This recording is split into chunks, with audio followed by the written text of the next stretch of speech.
बिस्मिल्लाहिर्रहमानिर्रहीम। Bill of exchange chapter number 10 question number हमने 5 start करना है। क्वेश्चन नंबर 5 में बता रहा है कि mister A sell goods to B for rupees 10,000। Mister A ने चीज़ें बेची हैं बी को 10,000 की and draws a bill for 3 months और 3 महीनों का बिल ड्रा किया। B accepts the bill, B bill कबूल करते हैं and return its to A और ए को रिटर्न कर देते हैं। On maturity bill is honoured, मुकर्रर तारीख पे बिल क्या हो जाता है, ऑनर हो जाता है। मीन कि जो आपका ड्राई है मिस्टर बी वो बिल की रकम मुकर्रर तारीख पे अदा कर देते हैं। Pass journal entries in the books of A, सिर्फ आपने मिस्टर ए की बुक्स में जर्नल एंट्रीज पास करनी है under the following circumstances the is circumstances में। वही 4 केसेस उसने बताए हैं जिसमें आपने मुकर्रर तारीख तक बिल अपने पास रखने हैं, बिल डिस्काउंट करवाने हैं, बिल आपने एंडोर्स करने हैं या बिल आपने बैंक को भेजना है कलेक्शन पर्पज़ के लिए, तो देन आपके पास एंट्रीज क्या क्या होंगी। तो क्वेश्चन नंबर 5 में जो पिछले 4 क्वेश्चन आपने किए हैं उन्हीं क्वेश्चन की रिवीजन आपको करवा रहे हैं। वहाँ पे हमने जितनी पार्टीज इन्वॉल्व हो रही थी तमाम की बुक्स में हमने जर्नल एंट्रीज पास की थी, लेकिन यहाँ पे सिर्फ जो आपका ड्रार है, जो सेलर है, उसकी बुक्स में हमने जर्नल एंट्रीज पास करनी है।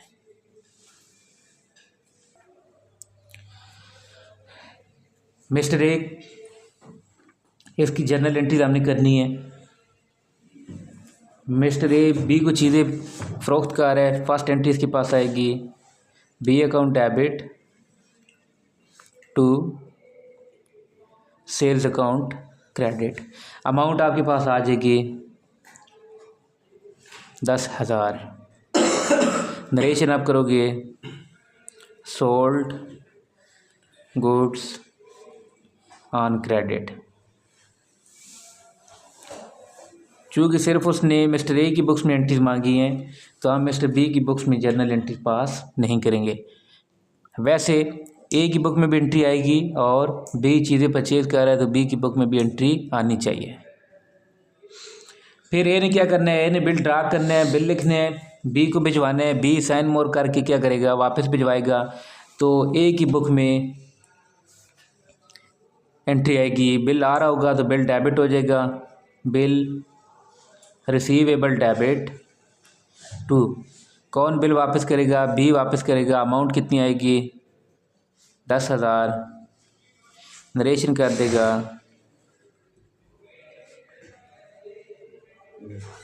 Bill drawn. नेक्स्ट, अब जो आपके 4 केसेस उसने 4 कंडीशन बताई हुई हैं उन्हीं के मुताबिक हमने क्या करना है, क्वेश्चन सॉल्व करने हैं। पहला केस है, कहते हैं if the bill is retained by A himself till due date. A क्या करता है, मुकर्रर तारीख तक बिल अपने पास रखता है, ठीक हो गया, और बिल क्या हो जाता है, बिल ऑनर हो जाते हैं। तो मिस्टर ए ने क्या करना है, बिल मुकर्रर तारीख पे वापस करना होगा बी को, और बी ने क्या कर देना है, बी ने उस बिल की रकम अदा कर देनी है। यानी रकम लेने वाला कौन होगा, ए रकम लेने वाला होगा और ए के पास क्या चीज़ जाएगी, बिल जाएगा। तो आपके पास केस 1, जब मुकर्रर तारीख तक बिल ए ने क्या करना है, अपने पास रखना है। बिल 3 महीनों का था, इस क्वेश्चन में उसने डेट कोई नहीं बताई हुई, तो हम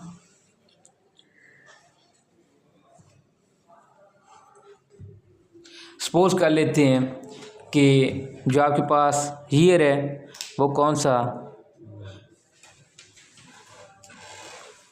2000, हम सपोज कर लेते हैं क्या है, ए है, ठीक है। और डेट क्या लिखेंगे, जनवरी 1 सपोज कर लें। जब आपका बिल बना वो भी डेट सेम आ गई, जनवरी 1। मुकर्रर तारीख पे बिल आपका ऑनर होना है। मुकर्रर तारीख कब आएगी, 3 महीनों का बिल है तो अप्रैल की 4 तारीख, अप्रैल की 4 तारीख क्यों लिखी है, क्योंकि वैसे तो बनती है 1 अप्रैल बनती है, लेकिन आपने 3 ग्रेस डेज भी शामिल करने हैं। तो आपके पास मुकर्रर तारीख पे एंट्री क्या आएगी, आपके पास कैश आ रही होगी तो कैश डेबिट कर दोगे, और आपके पास से बिल जाएगा तो बिल रिसीवेबल क्रेडिट हो गया। अमाउंट आपके पास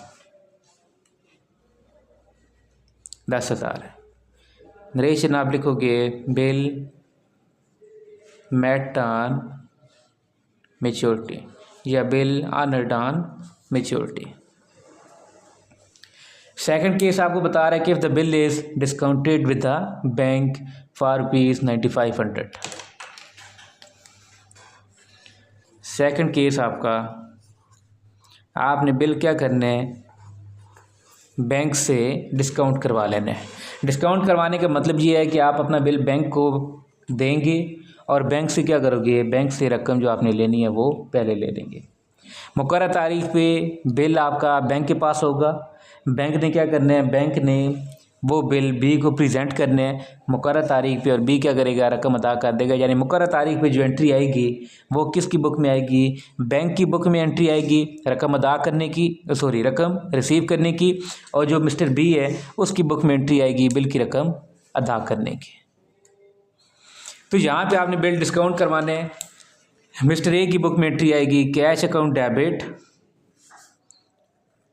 डिस्काउंट अकाउंट डेबिट, और क्रेडिट पे क्या आ जाएगा, क्रेडिट पे बिल जाएगा बिल रिसीवेबल। इस कैश के साथ या कैश की जगह आप बैंक भी लिख सकते हैं। आपने बिल बैंक से डिस्काउंट करवाया, बैंक आपको कितनी रकम अदा कर रहे हैं, 9500, और जो आपका बिल है बिल की रकम कितनी है, 10,000। बैंक कितने डिस्काउंट चार्जेस काट रहे हैं, 500 रुपया बैंक डिस्काउंट काट रहे हैं। नरेशन आप लिख देंगे बिल डिस्काउंटेड फ्रॉम बैंक। जी थर्ड केस आपके पास है,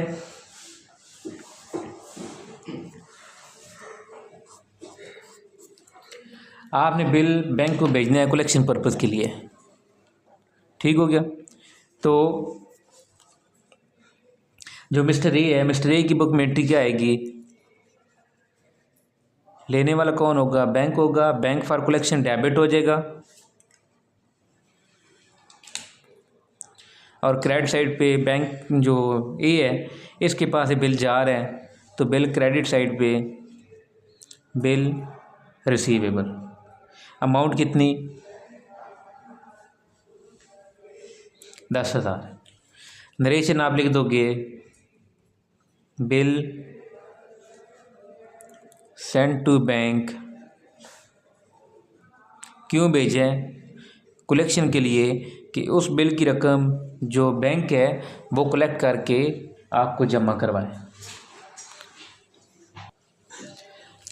जी थर्ड केस में आपने बिल भेज दिया था बैंक को कलेक्शन पर्पज़ के लिए, मुकर्रर तारीख पे आपका बिल ऑनर हो रहा है, तो बैंक ने क्या करना है, बैंक ने बिल की रकम कलेक्ट करके जितने अपने सर्विस चार्जेस काटने हैं वो काटने के बाद बाकी रकम आपको भिजवानी है। इस क्वेश्चन में आपको वो मेंशन नहीं कर रहा कि बैंक ने चार्जेस काटे हैं या नहीं काटे, लेकिन अगर हम चार्जेस वाली एंट्री भी करते हैं, ठीक है, तो चार्जेस के सामने हम अमाउंट 0 लिख देंगे। अगर बैंक ने कुछ अमाउंट काटी हो तो हमने वो क्या करनी है, अमाउंट लिखनी है।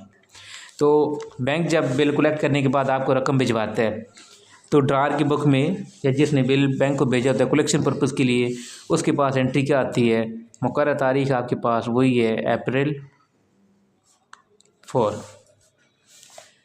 ए की बुक में एंट्री आएगी कैश डेबिट, कलेक्शन चार्जेस या सर्विस चार्जेस या बैंक चार्जेस, आप कुछ भी लिख सकते हैं, डेबिट, और पैसे आपको कौन देगा, रकम कौन देगा, बैंक देगा, लेकिन आपने बैंक को क्या लिखा था, बैंक फॉर कलेक्शन लिखा था। बैंक ने इस क्वेश्चन में चार्जेस नहीं बताया कि बैंक ने कितने काटे हैं, तो हमने 0 पुट कर दिए। बैंक फॉर कलेक्शन हमने कितना बिल भेजा था, 10,000। अगर बैंक ने कलेक्शन चार्जेस नहीं काटे तो मेन 10,000 रुपया बैंक क्या कर रहा है, आपको भिजवा रहा है। 10,000 का बिल था, बैंक ने सर्विस चार्जेस डिडक्ट नहीं किए तो जितनी अमाउंट थी वो सारी अमाउंट बैंक ने आपको भिजवा दी। नरेशन आप क्या करोगे, amount of bill received, amount of bill received. और लास्ट में आपके पास केस नंबर 4 है। केस नंबर 4 में आपने क्या करना है,